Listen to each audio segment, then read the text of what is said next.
బండి సంజయ్ శ్రీరాముని పేరు చెప్పుకొని ఓట్లు అడుగుతున్నాడని, 5 ఏళ్లలో 25 కోట్లు ఖర్చు చేయని అసమర్థుడు బండి సంజయ్ అని రవాణా బీసీ సంక్షేమ శాఖ మంత్రి పొన్నం ప్రభాకర్ గౌడ్ విమర్శించారు. మానకొండూరులో కాంగ్రెస్ పార్టీ ఎంపీ అభ్యర్థి వెలిచాల రాజేందర్ రావు ఎన్నికల ప్రచారం నిర్వహించారు. ఈ కార్యక్రమానికి మానకొండూరు శాసనసభ్యులు డాక్టర్ కవంపల్లి సత్యనారాయణ, మంత్రి పొన్నం ప్రభాకర్ గౌడ్ హాజరై మాట్లాడారు. నియోజకవర్గానికి 3500 ఇండ్లు మంజూరయ్యాయని, కాంగ్రెస్ పార్టీ పేదలందరికీ ఇండ్లు ఇస్తుందని ఆయన తెలిపారు. బీఆర్ఎస్ ప్రభుత్వం డబుల్ బెడ్రూమ్ ఇండ్లు, దళితులకు 3 ఎకరాల భూమి ఎందుకు ఇవ్వలేదని ప్రశ్నించారు. డబుల్ బెడ్రూమ్లు ఇచ్చిన గ్రామాల్లో మేము ఓట్లు అడగమని ఆయన సవాల్ చేశారు. గతంలో కాంగ్రెస్ పార్టీ అధికారంలో ఉన్నప్పుడు ఎన్ని గ్రామాల్లో ఇందిరమ్మ ఇల్లు ఇచ్చామో ఆ గ్రామాల్లో బీఆర్ఎస్ పార్టీ ఓట్లు అడగవద్దు అని ఆయన అన్నారు. కాంగ్రెస్ పార్టీ మేనిఫెస్టోలో పెట్టిన విధంగా 5 గ్యారెంటీలను అమలు చేస్తుందన్నారు.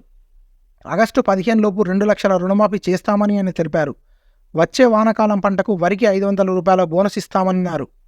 మాజీ ఎంపీ వినోద్ కుమార్, ఎంపీ బండి సంజయ్ కుమార్ 10 సంవత్సరాల్లో ఏమి అభివృద్ధి చేశారని ప్రశ్నించారు.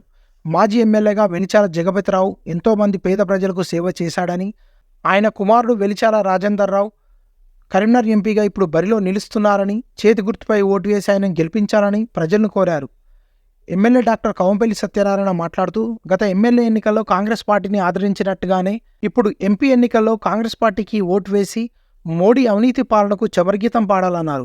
ఈ కార్యక్రమంలో మండల అధ్యక్షులు నందగిరి రవీంద్రచారి, నాయకులు తాళపల్లి సంపత్ గౌడ్, కసికండ్ సంపత్, బోల్ల మురళి, వరహాలాచారి, జీడి శ్యామ్ సుందర్, రాముడి తిరుమల రెడ్డి, రాముడి తిరుపతి, మర్రి ఓదలు, ఎం నాగిరెడ్డి, వి శ్రీనివాసరెడ్డి, డి బాలకృష్ణారెడ్డి, ఎం శ్రీనివాసరెడ్డి, పాండ్రాల కనకరాజేశం, కనకం కుమార్ తదితరులు పాల్గొన్నారు.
మన వెలిచాల జగపతిరావు గారు మీ అందరికి తెలుసు.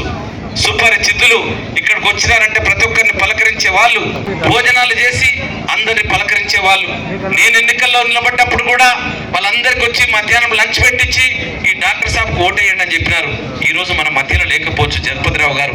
అందు గురించే ఆయన ప్రతినిధిగా ఆయన కుమారుడు వెలిచాల రాజేందర్ రావు గారు ఉన్నత విద్య చదివినోడు, మన గురించి తెలిసినోడు, మన బాగోగులు పట్టించుకుంటోడు, మన బ్రతుకులను మార్చేటోడు, ఈ యొక్క మండలానికి ఏం కావాలో తెలిసినోడు, వ్యవసాయదారులకు ఏం అవసరం, నిరుద్యోగులకు ఏం అవసరం, ఏ విధంగా నిరుద్యోగాన్ని నిర్మించాలి, మా తమ్ముళ్ళందరూ కూడా ఈ రోజు లోపల మత్తుకు గంజాయికి బానిసలు అవుతున్నారు, దాన్ని ఏ విధంగా సాగనంపాలని ఒక ఆలోచన కలిగిన మేధావి మన వెలిచాల రాజేందర్ రావు గారు. కాబట్టి దయచేసి మా అక్కలకు, చెల్లెళ్లకు, అన్నలకు, తమ్ముళ్లకు అందరికీ ఒకటే విజ్ఞప్తి చేస్తున్నా. మొన్ననే ఒక నియంత్రణ పంపించినాం, కేసీఆర్ బొంద పెట్టినాం కదా, అదేవిధంగా స్థానికేతరుడు నిన్న మొన్న గోల్డ్ మెడల్ అంటున్నాడు, ఓసారి చూపించిన నాయన నీకు దండం పెట్టి దండ ఇస్తాం మేము అని చెప్పినాం. మొన్న మా తమ్ముళ్ళు అందరూ కూడా ఛాలెంజ్ చేశారు. అబద్ధం, వేరే ఊరు నుండి వచ్చినోడు మన ఊర్లో ఉంటుందా? అక్కడనే వెళ్ళని గీత ఇక్కడ 2 సార్లు గెలిపించినాం. మరి ఈరోజు ఇక్కడ బండి సంజయ్ అనేట 5 సంవత్సరాలు చేయలే. మరి ఇంకొక 5 సంవత్సరాలు ఇస్తే మనం చేస్తాడా? నమ్మకం ఉన్నారా తల్లులు? నమ్మకం ఉందా మా చెల్లెళ్ళు? మా చెల్లెళ్ళు చెప్పాల గుంతులు, మా తమ్ములు కాదు, అన్నలు కాదు. చేస్తాడా తల్లుడు? చేస్తాడా? ఏదో అంటారు కదా, రోడ్లో రాయి తీయనోడు ఎక్కడో తీస్తాడన్నట్టు, మరి 5 సంవత్సరాలు కోట్లో తీయనోడు రోడ్లో తీస్తాడన్నట్టు 5 సంవత్సరాలు ఇచ్చినాం కదా. 5 సంవత్సరాలు ఇస్తే చేసిండా? చేయలే. కాబట్టి దయచేసి అక్కడ మోడీ దోచుకునుడు, అదాని అంబానికి దోచుకునుడు తప్పితే, దాచుకునుడు తప్పితే పేద ప్రజలకు చేసింది ఏమీ లేదు, ఏమీ ఒరగలే. మన బ్రతుకులు మారలే, మన పిల్లలకు ఉద్యోగాలు రాలే, మన రోడ్లు బాగుపడలే, మన బ్రతుకులు బాగుపడలే. కాబట్టి దయచేసి హస్తం గుర్తు కాంగ్రెస్ పార్టీ మీ అందరికీ భూములు ఇచ్చింది, మీ పిల్లలకు ఉద్యోగాలు ఇచ్చింది. మీరు నిన్నగాక మొన్న మేము 5 గ్యారెంటీలని ప్రకటించినాం. బస్సు ఉచితంగా వస్తుందా? వస్తుందారా చెల్లెలు?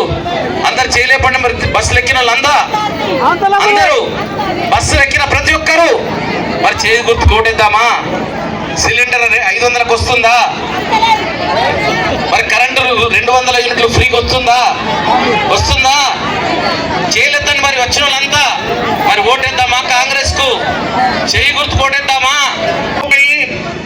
మీ మానకొండూరు మండలంలో ఉన్న గ్రామం, ప్రతి గ్రామానికి, ప్రతి ఇంటికి రావడం జరిగింది. ఇక్కడ భోజనాలు చేయడం జరిగింది.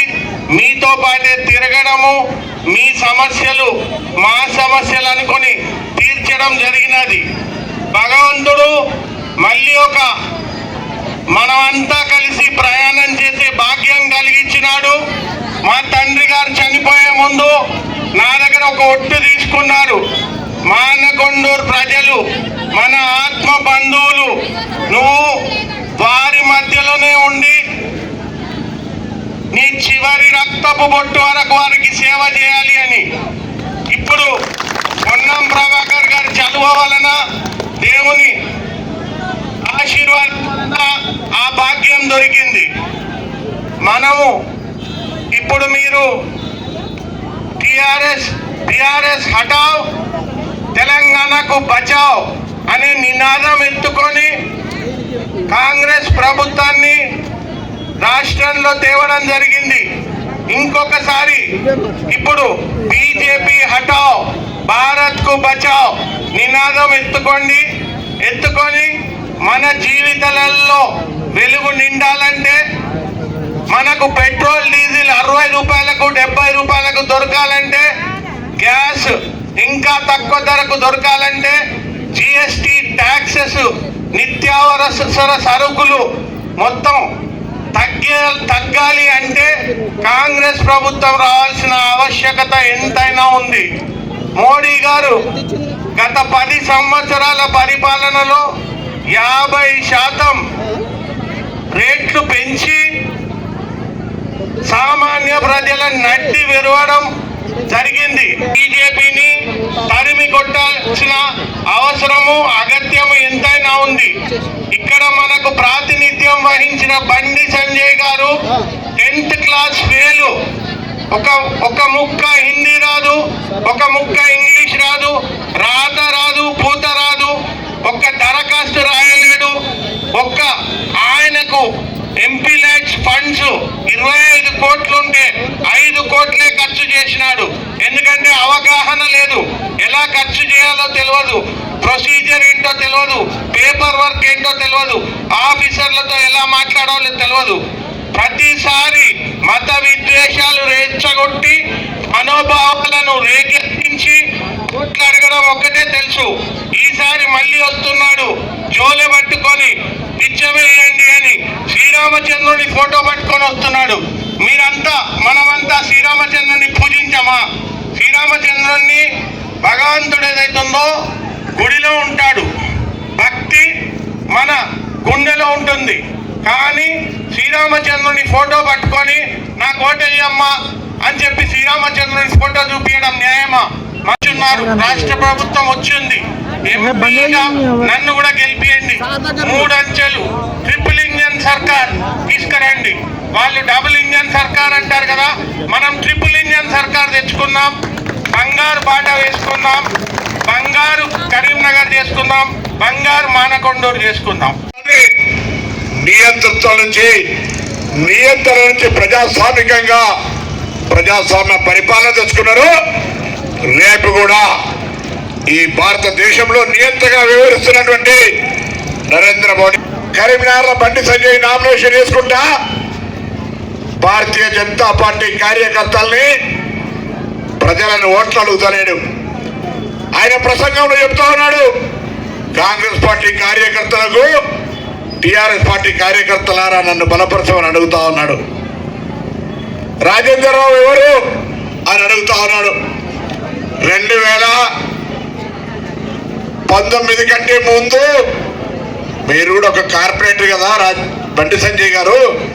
నేను 2009 నుంచి 14 ఎంపీ దాకా ఉన్నప్పుడు నాతో మున్సిపల్ సమావేశాలు పాల్గొంది కదా. ఇలా రాజేంద్రరావు తండ్రి జగపతిరావు నీకు తెలియకపోతే అది నీ కర్మనా ఆయన కర్మ. ఇలా కనీసం ఇలా మొదక మాట మాట్లాడుతూ ఉన్నాడు. IPL cricket match team captain Narendra Modi అట. కింద టీం లేదు. ఏక్ సుల్తానా నరేంద్ర మోడీ తప్ప, నరేంద్ర మోడీ అమిత్ షా తప్ప ఇంకొక నాయకుడు భారతీయ జనతా పార్టీ లేడు. ఇలా టీం అంటే 12 మంది ఉండాలి కనీసం. అదే కాంగ్రెస్ పార్టీ ఇలా భారత్ ఇండియా పార్టీ కూటమి పేరు మీద కెప్టెన్ గా రాహుల్ గాంధీ గారు దేశవ్యాప్తంగా ప్రజాస్వామ్యాన్ని కాపాడాలని తిరుగుతూ ఉంటుంటే టీం లేనటువంటి ఆయన ఐపీఎల్ కెప్టెన్ అంట, కాంగ్రెస్ కెప్టెన్ అని అడుగుతారు. సరే అవన్నీ ఎట్లా మరి ఎవరి ముఖం ఎక్కడ పోయినా 5 ఏళ్ల మానకొండూరు నియోజకవర్గానికి ఈ తెలంగాణ రాష్ట్రానికి భారతీయ జనతా పార్టీ ప్రభుత్వం 10 ఏళ్ళ అధికారంలో ఉంటే ఏం చేసినావు చెప్పు అంటే నేనెందుకు చేయలే. 400 సిలిండర్ 1200 చేసిన కదా, 60 రూపాయల పెట్రోల్ 120 చేసిన కదా, పప్పు ధర 85 180 చేసిన కదా అని చెప్పుకోవడం తప్ప మీరు ఏం చేసిర్రు ఏం చెప్పగలుగుతారని అడుగుతా ఉన్నాం. ఇలా అమ్మా మీ అందరూ ఆశీర్వచంతో కాంగ్రెస్ పార్టీ అధికారంలోకి వచ్చిన తర్వాత 4 నెలలే మీ అధికారంలోకి వచ్చి 4 నెలల్లో మీకు చెప్పినట్టుగా 48 గంటల్లో తెలంగాణలో ఉన్నటువంటి అక్క చెల్లెలందరికీ ఆర్టీసీ బస్సుల్లో ఉచితంగా ప్రయాణం చేసే సౌకర్యం ఇచ్చినాం. అదేవిధంగా 500 రూపాయలకి సిలిండర్. ఇంకా ఎవరికైనా సిలిండర్ విషయం లోపల సమస్య ఏర్పడితే మా నాయకులకు కానీ అధికారులకు కానీ చెప్పండి, తప్పకుండా 500 రూపాయల సిలిండర్ ఇస్తాము, రానటువంటి వాళ్ళకు కూడా ఇస్తామనే మాట సందర్భంగా మనం చేస్తాం. కరెంటు కాల్చుకుంటే ఇలా 0 కరెంటు పేరు మీద మేము విద్యుత్ బిల్లులు మాఫీ చేసినాం. ఇవాళ ఇళ్ళల్లో 800 1000 ఇళ్ళు వచ్చిన ఊర్లలో మేము ఓట్లు అడగాం. కానీ ఆనాడు కాంగ్రెస్ 2004 నుంచి 14 దాకా అధికారంలో ఉన్నప్పుడు మేము ఎక్కడైనా ఇందిరమ్మ ఇల్లు కట్టని ఊరుంటే చెప్పండి, మేము వాడికి రాం. ఇందిరమ్మ కట్టిన ఇల్లు ఉన్న ఊర్లలో మీరు ఓట్లు అడగద్దు. ఇలా మళ్ళీ అదేవిధంగా ప్రతి శాసనసభ నియోజకవర్గానికి 3500 ఇల్లు శాంక్షన్ చేసింది ప్రభుత్వం. రేపొద్దునే ఎన్నికలు కాగానే ప్రతి ఒక్కరు కూడా ఇల్లు లేని అందరికీ 5 లక్షల రూపాయలతోటి ఇందిరమ్మ ఇల్లు ఇస్తాం. అది మా బాధ్యత, మన బాధ్యత, కాంగ్రెస్ పార్టీ బాధ్యత అని మాట ప్రయోగిస్తారు. అదేవిధంగా చాలా మంది సవాల్ చేస్తూ ఉన్నారు, ఏమైంది అది ఏమైంది ఇది అని అడుగుతా ఉన్నారు. వాళ్ళు ఇచ్చిన వాగ్దానాలు భారతీయ జనతా పార్టీ సంవత్సరానికి 2 కోట్లు ఇస్తానని, ఉద్యోగాలు ఇస్తానది, రైతుల ఆదాయం రెట్టింపు చేస్తానది, రైతులకు పెన్షన్ ఇస్తానది, విదేశాల్లో నల్ల డబ్బు తీసుకొచ్చి 15 లక్షలు ఇస్తానది. ఇచ్చినాయా? అదేవిధంగా టిఆర్ఎస్ పార్టీ చదువుకున్న పిల్లలందరికీ ఉద్యోగాల కోసం 3016 ఇస్తానది, డబుల్ బెడ్రూమ్ ఇస్తానది, దళితులకు జాగి ఇస్తానది. ఏమైనా ఇచ్చినాయా? కానీ కాంగ్రెస్ పార్టీ 2004 నుంచి 14 దాకా ఒక్క మాట అమలు చేస్తుంటే చూపెట్టండి. ఇప్పుడు కూడా భవిష్యత్తులో తప్పకుండా ఆగస్టు 15 వరకు కాంగ్రెస్ పార్టీ ప్రకటించిన విధంగా రైతులకు 2 లక్షల రూపాయల రుణమాఫీ చేస్తామని మాట్లాడిన సందర్భంగా వరి పండించినటువంటి రైతులందరికీ 500 రూపాయల బోనస్ ఇస్తా ఉన్నాం. వానాకాలం పంటతోటి 500 రూపాయల బోనస్ ఇస్తాం. మొన్న ఇద్దామనుకున్నాం, కానీ కాంగ్రెస్ అధికారం ఎక్కినాక మీ అందరు ఆశీర్వదించారు. నేను కూడా హుస్నాబాద్ ఎమ్మెల్యేగా, అంతకుముందు ఎంపీగా గెలిచిన తర్వాత అసెంబ్లీకి మంత్రిగా పోయినా. అసెంబ్లీలో చూసినాం, అసెంబ్లీలో మొత్తం కొత్తగా ప్రభుత్వం పోయి చూస్తే గల్లగురికి ఖాళీ. తెలంగాణ ఇచ్చినాడు 60,000 కోట్ల అప్పు, నిల్వ డబ్బుతో అధికారాన్ని ఇస్తే ఇవాళ తెలంగాణలో వచ్చిన టీఆర్ఎస్ కేసీఆర్ ప్రభుత్వం 7 లక్షల కోట్ల అప్పుతోటే గల్లా ఖాళీ చేసి పెట్టిపోయింది. ఆయన కాంగ్రెస్ మాట ఇచ్చింది అమలు చేయాలని ఇవాళ ఇవన్నీ కార్యక్రమాలు చేస్తా ఉన్నాం. తప్పకుండా సవాల్ చేయండి. ఊర్లల్లో ఎవరైనా టీఆర్ఎస్ అడిగినా బీజేపీ అడిగినా దేనికంటే దానికి షరతేయండి. బరాబర్గా ఆగస్టు 15 నాడు మన ముఖ్యమంత్రి రేవంత్ రెడ్డి గారు చెప్పినట్టుగా రైతుల రుణమాఫీ చేస్తాం, వానాకాలం పంటకు 500 బోనస్ ఇస్తాం, పెన్షన్ 4,000 ఇస్తాం అనే మాట, ఇందిరా ఇల్లు 5 లక్షల రూపాయలతో ఇల్లు ఇస్తాం అనే మాటలు ధైర్యంగా చెప్పండి. ఇలా 10 ఏళ్ల తర్వాత నా అక్క చెల్లెల మహిళా సంఘాలకు వడ్డీ లేని రుణం కింద కొత్తగా మొన్న డబ్బులు జమ అయినాయి. వడ్డీ లేని రుణం మీకు జమ చేసినాం. భవిష్యత్తులో ప్రతి మహిళ కూడా మహిళా సంఘం కిందకి తీసుకొచ్చి వాళ్ళకి ఆర్థికంగా ఎదగడానికి కూడా కాంగ్రెస్ పార్టీ సహకారం చేస్తారన్నమాట సందర్భంగా మనం చేస్తాను. దయచేసి ఒక్కటి, వాళ్ళకి ఏం చేసారో చెప్పుకొని వాళ్ళ యొక్క బస్సు పోయి ఇచ్చినాం, 500 సిలిండర్ ఇచ్చినాం, ఇంకోటి చెప్పుకునే అది లేదు. ఎంతసేపు పొద్దుగా లేస్తే రాముని ఫోటో పెట్టుకున్నట్లు అడుగుతా ఉన్నారు. అమ్మా ఇలా రాముడు అందరి వాడు, రాముడి పెళ్లి మొన్ననే శ్రీరామనవమి అయింది. రాముడి కళ్యాణం కాకముందు అక్షంతలు వస్తాయి. ఆమె ఎక్కడికైనా కళ్యాణమైనాక మా మేనత్త చెప్పింది మొన్న, అరే బాబు నాకు అర్థమైతే లేదు, ఊర్లలో అక్షింతలు వస్తురా, రాముని కళ్యాణం అయోధ్యలో కానే కాలే కదా, రాముని పట్టాభిషేకమే కాలే, రాముని విగ్రహమే వెంటనే బలరాముడు ఉన్నాడు, అక్షింతలు ఎడికే ఇచ్చినారని అడుగుతున్నారు. అక్షింతలు రాజకీయం కోసం వచ్చినాయి, అక్షింతలు రాజకీయంగా వస్తున్నారు. మొన్న కూడా శ్రీరామనవమి రోజు ముందు అక్షింతలు ఇచ్చిరా, రాముడి కళ్యాణం అక్షింతలు వచ్చినాయా? ఏమా రాముడు కళ్యాణం అయినాకనే కదా, పెళ్ళైనాక తలంబరాలు పోసుకుంటారా? పెళ్లి కాకముందా? పెళ్లి అయినాకనే కదా. పెళ్లి కాకముందే తలంబరాలు పోసుకుంటే ఏమంటారు? దాన్ని ఫోటోల కొరకు పోసుకున్నారంటారు. ఇలా వీళ్ళు కూడా ఓట్ల కొరకు తలంబరాల పేరు మీద రాజకీయం చేస్తా ఉన్నారు. నిజంగా మీకు ఒకవేళ చిత్తశుద్ధి ఉంటే, ప్రజల కోసం 10 సంవత్సరాలుగా మీ ప్రభుత్వం ఏమైనా చేస్తుంటే, ఈ తెలంగాణలో ఉద్యోగాల కోసం ఒక పరిశ్రమలు పెట్టుంటే, చదువుకోవడానికి ఒక పెద్ద విద్యా సంస్థ తెచ్చుంటే, ఆరోగ్యాలు బాగుండాలని ఒక వైద్య సంస్థ తెచ్చుంటే చూపెట్టు బండి సంజయ్.